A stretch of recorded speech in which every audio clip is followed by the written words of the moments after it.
আসসালামু আলাইকুম ভিউয়ার্স, খুরশিদ আলম রিপন বলছিলাম পিনাকেল কনসালটেন্সি গ্রুপ থেকে। আজকে আমরা কথা বলবো নিউজিল্যান্ড নিয়ে। আমরা সবাই জানি বিশ্বের সবচেয়ে শান্তিপূর্ণ দেশের তালিকায় নিউজিল্যান্ডের নাম। 2,70,000 বর্গ কিলোমিটার এই দেশটি ইউকের চেয়ে বড় হইলেও লোকসংখ্যা মাত্র 5.3 মিলিয়ন। 53 লাখ মানুষের দেশ, অত্যন্ত সিকিউর কান্ট্রি। এবং এদের যদিও রাজধানী ওয়েলিংটন, বাট ওদের সবচেয়ে বড় সিটি হচ্ছে অকল্যান্ড। এবং আমরা যদি ইন্টারন্যাশনাল স্টুডেন্টদের ক্ষেত্রে চিন্তা করি, পার্ট টাইম জবের ক্ষেত্রে কিন্তু অকল্যান্ড সবচেয়ে বড় ভালো অপশন। নিউজিল্যান্ডের সবচেয়ে ভালো দিক যেটি হচ্ছে, এখন বাংলাদেশ থেকে ভিসা রেশিও যদি আমরা কাউন্ট করি, আমরা সবাই জানি যে প্রেজেন্ট সিচুয়েশনে কিন্তু অনেকগুলো দেশে যেখানে ভিসা রেশিও কমে যাচ্ছে, অনেকগুলো দেশ যেখানে অনেক রেস্ট্রিকশন দিচ্ছে। ইউকের আমরা সবাই জানি অ্যাডমিশনে খুব প্রবলেম হচ্ছে, ভিসা ডিসিশন দিতে দেরি হচ্ছে। অস্ট্রেলিয়াতে আমরা লেভেল 3-তে আসি। সেক্ষেত্রে কম্পেয়ার করলে নিউজিল্যান্ডের ভিসা রেশিও কিন্তু বিগত বছরগুলোর তুলনায় সবচেয়ে বেশি ভালো ভিসা রেশিও হচ্ছে নিউজিল্যান্ডের। সবচেয়ে লুক্রেটিভ বিষয়টি হচ্ছে, নিউজিল্যান্ডে শুধুমাত্র ভিসা ফি দিয়ে এবং মেডিকেল দিয়ে আপনি আপনার ফাইলটি এম্বাসি পর্যন্ত, ইভেন ভিসা অ্যাপ্রুভাল পর্যন্ত প্রসেস করতে পারতেছেন। ভিসা ফি কত? মাত্র $850। এবং মেডিকেল 10,000 টাকা নিচ্ছে, 9,000 9,500 টাকা দিয়ে মেডিকেল করতে পারবেন।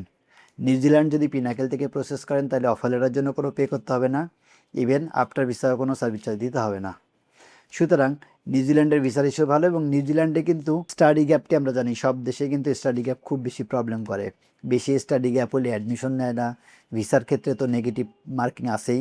বাট নিউজিল্যান্ডের জন্য স্টাডি গ্যাপটা কিন্তু লাইক অস্ট্রেলিয়া বা অন্য দেশের ক্ষেত্রে যে যতটুকু প্রবলেম, এত প্রবলেম হয় না।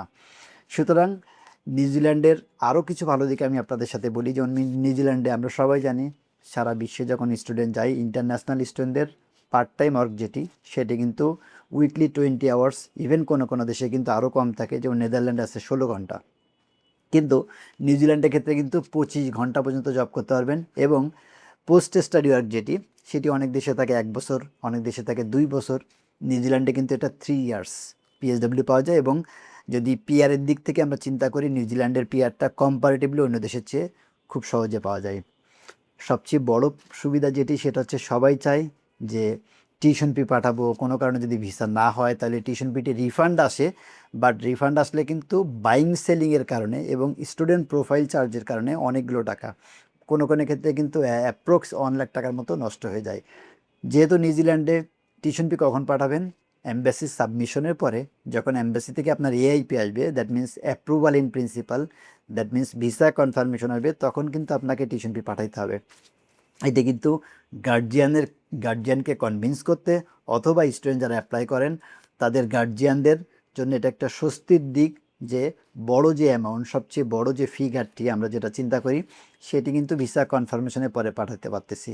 নিউজিল্যান্ডে মাস্টার্সের জন্য কিন্তু স্পাউস নিতে পারবেন। নিউজিল্যান্ডে স্পাউস যারা ফুল ফ্যামিলি সহ যাইতে চান, তাদের জন্য কিন্তু নিউজিল্যান্ড ভালো অপশন।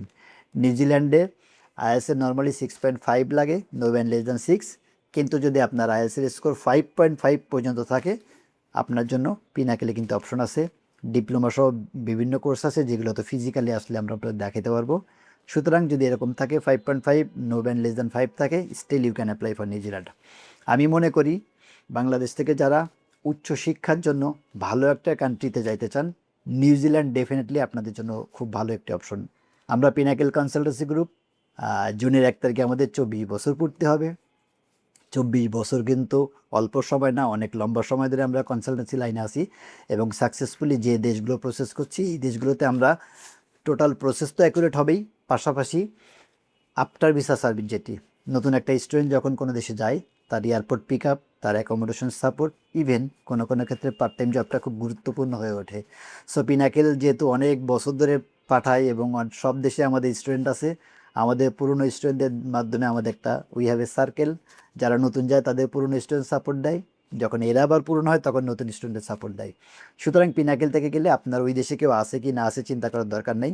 আপনার ফাইল প্রসেসটি অ্যাকুরেট হতে হবে এবং আফটার ভিসা সার্ভিস সেটা নিয়ে আপনি একদম নিশ্চিন্তে থাকতে পারেন। সুতরাং যদি আপনি মনে করেন আপনি নিউজিল্যান্ডে অ্যাপ্লাই করতে চান, দ্রুত পিনাকেলে যোগাযোগ করতে পারেন। আমাদের অফিস সপ্তাহে 6 দিন খোলা থাকে, সকাল 10টা থেকে সন্ধ্যা 7টা পর্যন্ত, এক্সেপ্ট ফ্রাইডে এবং বড় কোনো গভর্নমেন্ট হলিডে ছাড়া সব দিনে আমরা অফিস খোলা থাকে। আমাদের অফিসে ভিজিট করার জন্য কোনো অ্যাপয়েন্টমেন্ট দরকার নেই, কোনো পেমেন্ট করতে হবে না, যে কোনো সময় চলে আসতে পারেন।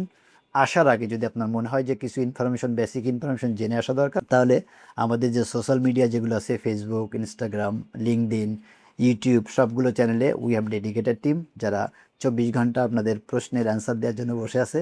যদি কিছু জানার দরকার হয় আমাদের সাথে প্রশ্ন করে কথা বলে দিন আসতে পারেন। কষ্ট করে যারা এতক্ষণ সেশনটি দেখছিলেন সবাইকে ধন্যবাদ জানাই। আজকের সেশনটি এখানে শেষ করছি। আল্লাহ হাফিজ।